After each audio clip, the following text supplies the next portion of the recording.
በስመ አብ ወወልድ ወመንፈስ ቅዱስ አሐዱ አምላክ አሜን። ስሙ የተቀደሰና የተፈራ ነው። የጥበብ መጀመሪያ እግዚአብሔርን መፍራት ነው። ለሚያደርጓትም ሁሉ በጎ ማስተዋል አላቸው። እግዚአብሔርን የምትወዱ እግዚአብሔር የሚወዳችሁ የክርስቶስ ቤተሰቦች የቅዱስ አማኑኤል ልጆች በጌታዬ በኢየሱስ ክርስቶስ ፍጹም ሰላም የአክብሮት ሰላምታዬን እያቀረብኩላችሁ ካለፈው ቁጥር 2 የቀጠለውን ቁጥር 3 ትምህርታችንን አሁን እንጀምራለን። ቁጥሩን ስንጀምር 1 2 3 4 5 እስከ 7 ብለን ነው የከፈልነውና አራተኛው ለቅድስት ቤተክርስቲያን የሚያስፈልጋትንና ልናደርገው የሚገባን ጥያቄና መልሱን አሁን እንጀምራለን። በሚኒባስ ላይ ሞንታርቦ ድምፅ ማጉያ በማድረግ ሰዎች በሚበዙባቸው ስፍራ ለምሳሌ በመርካቶ፣ በፒያሳ፣ በመገናኛ ጎዳናዎች ላይ ከከተማም ውጪ በክፍለ ሀገር ከተሞች ዋና ዋና ጉዳዮች ላይ ጎዳናዎች ላይ ባልተለመደ መልኩ የከሌ መዝሙር በቪሲዲ የእከሊት መዝሙር በቪሲዲ በማለት ትክክለኛውን መንፈሳዊ አገልግሎት ቀርቶ የገበያ ውድድር እስኪመስል ድረስ ስለሚፈጸመው አሳፋሪ ተግባር ይህ ከዚህ ቀደም ስለተፈጸመ አሁንም እንዳይደገም ከሥርዓተ ቤተክርስቲያን አንጻር እንዴት እንመልከተው ነው።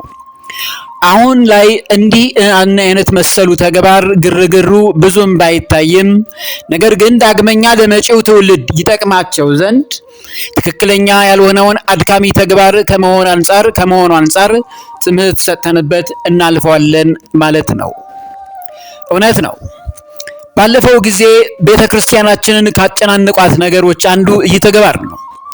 እንደ ዓለማውያን ዘፈኖች እንደ ዓለማውያንና እንደ ስጋውያን መሸቀጫ አድርገዋት ቤተክርስቲያንን ባለማወቅ አውቀውትም ይሁን ከፍተኛ ጭንቀትና አሳሳቢ ደረጃ ላይ የደረሰ ተግባር ነበር። አሁን ይህ ነገር ረገብ ያለ ይመስላል፣ ግን ወደ ገጠሩ አካባቢና ትልልቅ ከተሞች እንዲህ አይነት ነገር እንደሚንጸባረቁ መረጃው አለኝ።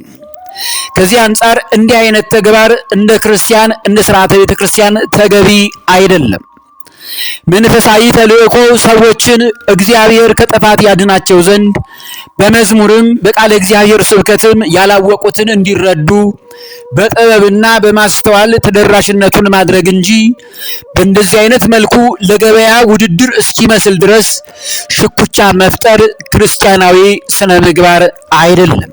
ስለዚህ ድርጊቱ ሙሉ በሙሉ ስህተት ነው። ከዚህ ድርጊት ክርስቲያኖች አገልጋዮች ጭምር ተጠበቁ እንላቸዋለን። መልካም። አምስተኛው በአንዳንድ ስፍራ ሰይጣንን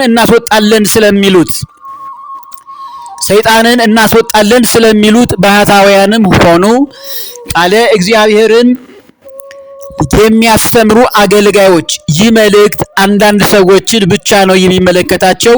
ከሰዎች ልጆች ክፉን ሰይጣን ሲያመጡላቸው በጾም በጸሎት በስግደት ተጋድሎ ያላቸው አገልጋዮች ናቸውን?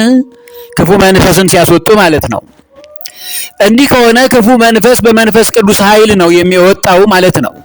ከዚህ በተቃራኒው ግን ከክፉ አጋንንትም ሰይጣናዊ ጥበብ ሰዎች የተፈወሱ በማስመሰል በተአምራት ሲድኑ በማሳየት ባልሆነ መንገድ ሕዝበ ክርስቲያኑ እየተታለሉ ነውና በእግዚአብሔር መንፈስ እንደሚያገለግሉ ሕዝበ ክርስቲያኖች የሚያውቁት ዘዴ ምንድን ነው? እንዲህ አይነት ሐሰተኞችን ሰዎች ክርስቲያኖች እንዴት ማወቅ ይችላሉ ነው ባጭሩ። አዎ ብዙ ጊዜ ክፉ መንፈስን ካወጡ በኋላ መልሶ መንፈሱ እነርሱ አወጣን ብለው 10 ሰዓት ላይ ሌላ መንፈስ ይዟቸው እዛው ይታያል። በእርግጥ በዚህ ዘመን ሐሰተኞች ክርስቶሶች ይመጣሉ ባለው ክርስቶስ መሰረት ይሄንን አሁን አየዋለው እየተፈጸመ ያለው እውነት ነው።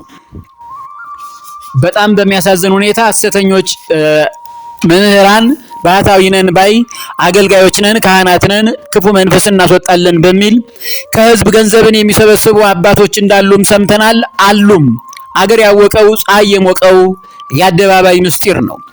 ከዚሁ ጋር እንዲህ አይነት ተግባር ያላቸው ሰዎች በእግዚአብሔር ዘንድ ተቀባይነት የላቸውም። እንደ ቅድስት ቤተክርስቲያን ስርዓት ትክክለኛ አካሄድ አይደለም።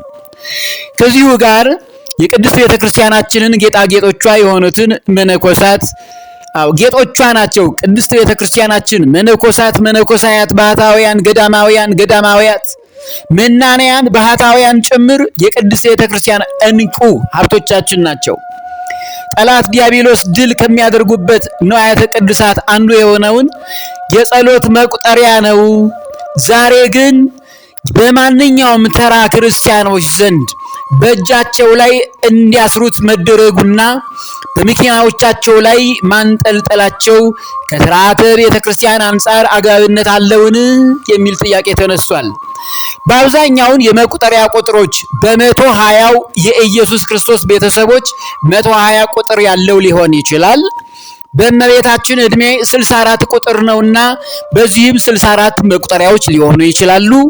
በ41 ጊዜ ኪርያላይሶን አዳማዊ ምስጢራዊ ስርዓት ነው። በዚህ መልኩ 41 ጊዜ መቁጠሪያዎቹ በቁጥር ሊሰሩ ይችላሉ። ይህ እንዳለ ሆኖ ግን በየቤቱ መሸጣቸው እንደ ቤተ ክርስቲያን ስርዓት አግባብ አለውን ነው ጥያቄው። ፍጹም ስህተት ነው። ምንም ጥርጥር የለውም። ቅድስት ቤተ ክርስቲያናችን መቁጠሪያ ለገዳማውያን፣ ለመነኮሳት፣ ለመነኮሳያት፣ ለመናንያን፣ ለባህታውያን፣ ለተባረኩቱ፣ ላከበሩት የሚሰጥ ታላቅ እንቁ የሆነ ንዋያተ ቅድሳት ከሆኑት አንዱ ነው። ዛሬ ግን ይህን ባራከሰ መልኩ በየመኪናቸው ላይ የሚያንጠለጥሉ ከመኪናቸው ላይ ሊያወርዱት ይገባል። በእጃቸው ላይ አድርገው የማያቸው አንዳንድ ወጣቶች ተገቢ አይደለም። መቁጠሪያውን ከእጅ አውልቅ፣ መቁጠሪያ ግዛና አድርግ ያለህን አባት መልሰህ ጠይቀው። ይህ በቤተ ክርስቲያን ስርዓት ተገቢ አይደለም። እኒያን አባቶቻችንን መልሳችሁ ጠይቋቸው። እንደ ክርስቲያን እንደ ቤተ ክርስቲያን ስርዓት ተገቢ አይደለም። መቁጠሪያ ራሱን የቻለ የሚመለከታቸው ሰዎች የሚይዙት ታላቅ የጸሎት ተግባር ነው። ዲያብሎስንም ድል የሚያደርጉበት ነው አባቶቻችን እና ለማንኛውም ሰው ምዕመን ሊይዘው አይገባም። በመኪና ላይም ሊንጠለጠል አይገባም። በልባችን በእግዚአብሔር ፍቅርና በምስጋና ይዘነው እንኖራለን እንጂ በዚህ መልኩ በታየ መልኩ ተገቢ አይደለም። ይህን ባለፈው ጊዜ መቁጠሪያን የሚሸጡ አባቶችም ነበሩ። ዛሬ የተተዉት እንደሆነ አልተዉት እንደሆነ አላውቅም። ስርዓቱ ግን ከቤተ ክርስቲያን አንጻር ትክክል አይደለም። የማቴዎስ ወንጌል ምዕራፍ 7 ከቁጥር 15 እስከ 16 ላይ የበግ ለምድ ለብሰው ከሚመጡባችሁ በውስጣቸው ግን ነጣቂዎች ተኩላዎች ከሆኑ ከሐሰተኞች ነቢያት ተጠንቀቁ፣ ከፍሬያቸው ታውቋቸዋላችሁ ነው ያለው። ክፉ መንፈስን እናስወጣለን ብለው ግን ክፉ መንፈስን በመተት በአስማት በትብተባ በጥንቆላ ከአጋንንት ጋር ዘዴ በማድረግ ያ የነበረውን አጋንንት በውሸት አጋንንት የጣዖት አጋንንቱን በውሸት አጋንንት ይተክሉበታል። የክህደት አጋንንቱን በተለየ መልኩ በዝሙት አጋንንት ይተክሉበታል። እንዲህ እያደረጉ ሕዝባችንን መጫወቻ ያደረጉ አባቶችም እንዳሉ አይጠፉም። ከዚህ ምዕመናን ራሳችሁን ጠብቁ። እውነተኛ አባቶች ሊኖሩ ይችላሉ፣ አዋሉ። ነገር ግን ከፍሬያቸው ታውቋቸዋላችሁ። የመጀመሪያ ፍሬያቸው ገንዘብና ገንዘብ ነው። ገንዘብ ማካበት ነው። ከህዝብ ገንዘብ መውሰድ ነው። አልባሌ ተግባራቸው ቀረብ ስትላቸው ሴቶች እናቶቻችን እህቶቻችን ተግባራቸው ዝሙት ነው። ፍሬ ማለት ይህ ነው። ስለዚህ ከነዚህ እንዲህ አይነት ምልክት ስታዩ ራቁ። ሌላው የማቴዎስ ወንጌል ምዕራፍ 24 ከቁጥር 23 እስከ 24 ላይ ያለውን ነው። ሐሰተኞች ክርስቶሶችና ሐሰተኞች ነቢያት ይነሳሉና ነው ያለው ክርስቶስ በመዋዕለ ሥጋዌው። ቢቻላቸውስ የተመረጡትን እንኳ እስኪያስቱ ድረስ ታላላቅ ምልክትና ድንቅ ያሳያሉ። ስለዚህ ታምራትን ስላያችሁ በዚህ ምክንያት ታምራትን አይታችሁ አትጥፉ።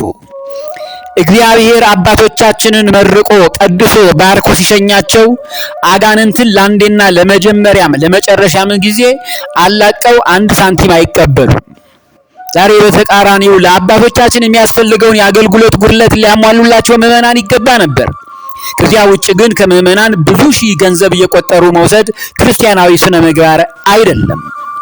የአባቶቻችንን ሐዋርያትን ፈለግ የተከተለ መንገድ አይደለም።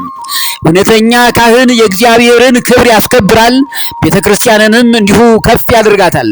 በምግባሩ በቅድስናው በሚሰራው ነገር መንፈስ ቅዱስ ደግሞ ላዩ ላይ አድሮ ክፉ መንፈስን ማውጣት ይችላል። በተቀረ እንዲህ አይነት አታላይና አጭበርባሪ ከሆኑ አገልጋዮች ራሳችሁን ምዕመናን ሕዝበ ክርስቲያን ጠብቁ።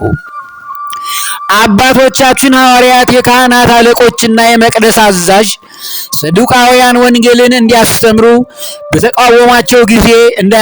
በተቃወሟቸው ጊዜ አባቶቻችን ሐዋርያትን የሕግ መምህር ገማልያል ያለውን እንስማ። አሁን ለተጠየቁት ጥያቄ ገማልያል መልሱን ይመልስልኛል።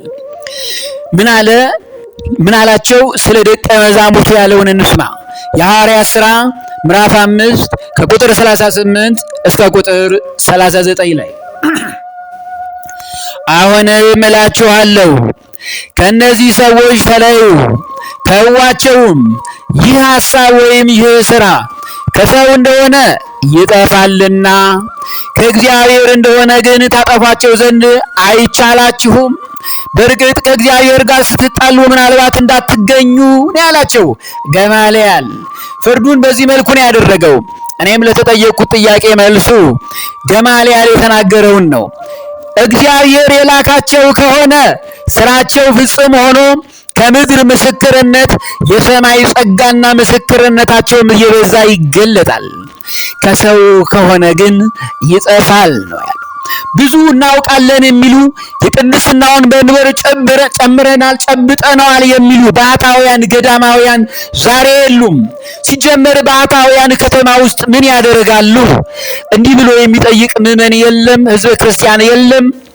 ምንም አያደርጉም። ገዳማውያን ለሀገራቸው ለሕዝባቸው፣ ባህታውያን መናንያን በአሁን ሰዓት በዋልድባ ገዳምና በተለያዩ ታላላቅ ገዳማቶች አባቶቻችን ቅዱሳን ስለ ሀገራቸውና ስለ ሕዝባቸው እያነቡ እያለቀሱ ነው። ገዳማውያን አባቶቻችን መናንያን ባህታውያን ከተማ ውስጥ ምን ይሰራሉ? ይሄ ነው። ስለዚህ ከእግዚአብሔር እንደሆነ ታጠፏቸው ዘንድ አይቻላችሁም ነው ያለው። እግዚአብሔርን እንደ እግዚአብሔር እንቀበላለን፣ ከሰው ከሆነ ይጠፋሉ። ብዙ ዘመን አይተናል፣ ታይተው ይጠፋሉ። ይሄ ነው የሆነው። ስለዚህ ከእውነት ከሆነ አባቶቻችን ሐዋርያት ፍጻሜያቸው እንዳማረ አገልጋዮችም ፍጻሜያችን ሊያምር ይገባል። በዚህ ከፍሬያቸው ታውቋቸዋላችሁ ነው ያለው። አንደኛ ዮሐንስ መልእክት ምዕራፍ 4 ቁጥር 1 ላይ ወዳጆቼ ሆይ መንፈስን ሁሉ አትመኑ፣ ነገር ግን መናፍስት ከእግዚአብሔር ሆነው እንደሆነ መርምሩ። ብዙዎች ነቢያት ወደ ዓለም ወጥተዋልና የዲያብሎስ መንበር የሆኑ የዲያብሎስ የትሮይ ፈረስ የሆኑ ክፉ መንፈስን ለሕዝብ ሊያጣብቁ ሊዘሩ የሚመጡ የበግ ለምድ የለበሱ መጽሐፍ ቅዱስን ይዘው ዊግ ቀጥለው ግን ባህታዊ መስለው የቤተ ክርስቲያናችንን ክብር የአባ ጳውሊን ብሕትውና የአባ እንጦንስን ምንኩስና ለማርከስ የሚፈልጉ እነዚህ የተረገሙ ናቸውና ተጠበቁ። ልክ ራሳቸውን ባህታዊ ለማስመሰል አለባበሳቸው ቆዳ ለብሰው ሰንሰለት አስረው ግን ያልሆኑ በብዙ ነገር ተገልጧል። ብዙ ነገር አለ። ስለዚህ ራሳችሁን ጠብቁ። ወደ ዓለም እንዲህ አይነት ሰዎች ወጥተዋልና ተጠበቁ ያለን ቅዱስ ዮሐንስ ወንጌላዊው። ይሄ ነው። ስድስተኛው መታረም ከሚገባቸው ነገሮች አንዱና ቀዳሚው አብይ ጉዳይ በየትኛውም አካባቢ ማለት እንችላለን፣ በተለይ አብያተ ክርስቲያናት ደጃፍ ላይ በቅድስት ቤተ ክርስቲያናችን መግቢያና መውጫ ሕዝበ ክርስቲያኑ በሚተላለፉበት ስፍራ የሚፈጸመው የገበያ ውድድር አስገራሚ ትዕይንት እየሆነ መጥቷል። ለምሳሌ ነጭ ጎመን፣ ጥቁር ጎመን፣ ሽንኩርት፣ ድንች፣ ነጭ አዝሙድ፣ ጥቁር አዝሙድ ወዘተ መቸርቸሪያ ቦታ መሆናቸው በገሃድ እየታየ ነው። ቅድስት ቤተ ክርስቲያን የልዑል እግዚአብሔር ማደሪያ መሆኗን ያልተረዱት እነዚህ ወገኖቻችን ይባስ ብለው የሴቶች የውስጥ ልብስ፣ የወንዶች ካልሲና ሎተሪም ጭምር ሲሸጡ መታየታቸው አጀብ አጀብ ያሰኘ አሳፋሪ ተግባር ነው። ባለማወቅም ይሁን በድፍረት እየተፈጸመ ስላለው አግባብ ያልሆነ ድርጊትን መፍትሄውን ባጭሩ ለመጠቆም እሞክራለሁ። ይህ መሰሉ ተግባር አሁን ላይ ረገብ ያለ ቢመስልም ለትምህርታችን ይጠቅመናልና ጠቆም ለማድረግ እሞክራለሁ። በሌሎች አብያተ ክርስቲያናት እየታየ ስለሆነ ማለት ነው። ቅድስት ቤተ ክርስቲያንን ስናከብራት በንጽህና በቅድስና በእግዚአብሔር ቅዱስ ሥጋውና ክቡር ደሙ በእግዚአብሔር ደም ፍሳሽ የተመሰረተች ታላቅ ቅድስት ቤተ ክርስቲያንን የዚህ ዓለምን ሸቀጥ ማራገፊያ አይደለችም። ይህንን ምእመናን ልታውቁ ይገባል። ሌላው ምእመናን ዲያብሎስ ሸፍጥ ሴራ ሰርቶብናል። ሁኔታው ጠላታችን ዲያብሎስ ያጠመደብን ስውር ፈንጅ ነው ይሄ። ለምን? ምክንያቱም ክርስቲያኖችን ለድሆች ሊፈጽሟቸው ብለው ይዘው የመጡትን በረከታቸውን በሥጋ ገበያ እንዲያውሉት ስላደረጋቸው ነው። መጽውተው በረከትን እንዳያገኙ። ድሆች የቅድስት ቤተ ክርስቲያን ጌጦች ናቸው። ዛሬ ግን ድሆች ተጠልተዋል። ድሃን ባላከበረ ነገር፣ ድሃን በናቀ መንገድ ሰው ከሄደ አገር ሰላም አይሆንም። ቤተ ክርስቲያን ትናጣለች፣ ትናወጣለች። በየአድባራቱ ያሉ ድሆችን መንከባከብ ክርስቲያኖች ይገባቸዋል። ለድሆች የሚሰጠውን ምጽዋት እንዳንሰጥ ሸቀጡን ከመርካቶ ከፒያሳ ማግኘት ስንችል፣ ነገር ግን በቤተ ክርስቲያን ደጃፍ ላይ ዲያብሎስ ምጽዋት እንዳትመጸውቱና ከድሆች የሚገኘውን በረከት እንዳታገኙ ትልቅ ቦምብና ፈንጅ ቀበረባችሁ። ይሄ ነው አደገኛው ፈንጅ። ስለዚህ ንቃ፣ ክርስቲያኖች ንቁ። ወደ ቤተ ክርስቲያን ከመጣችሁ በቅድስት ቤተ ክርስቲያን ዙሪያ የሚሸጡት ጧፍ፣ ዕጣን፣ ስዕል አድህኖና የተለያዩ ቅዱሳት ንዋያተ ቅዱሳትን ብቻ ሊሆን ይገባል እንጂ እንዲህ አይነቱ ርካሽ የሆነ ቤተ ክርስቲያንን የሚያቆሽሽ ተግባር የምትፈጽሙ ሲፈጸምም ዝም ያላችሁ ወገኖች ተባባሪ ስለሆናችሁ ተገቢ አይደለም። እናቶቼ ተቸግራችሁ ሊሆን ይችላል በቤተ ክርስቲያን ስር እንደዚህ የምታደርጉት። እንደ ቤተ ክርስቲያን ስርዓት ግን ተገቢ አይደለም። በፍቅር በትህትና እንነግራችኋለን። ይህ ተገቢ ያልሆነ ነገር እንዲስተካከል በእግዚአብሔር ስም በቅድስት ድንግል ማርያም ስም አጥብቄ በትህትና እጠይቃችኋለሁ። ዳግመኛ እንዲህ አይነት ነገርን በቤተ ክርስቲያን ዙሪያ አይፈጸም። ይህ ለቅድስት ቤተ ክርስቲያናችን ጥሩ አይደለምና ይሄ ነው። ቁጥር 3 ትምህርታችንን በዚሁ ጨርሰናል። እንደ እግዚአብሔር ቅዱስ ፈቃድ ቁጥር 4 ትምህርታችን ይቀጥላል።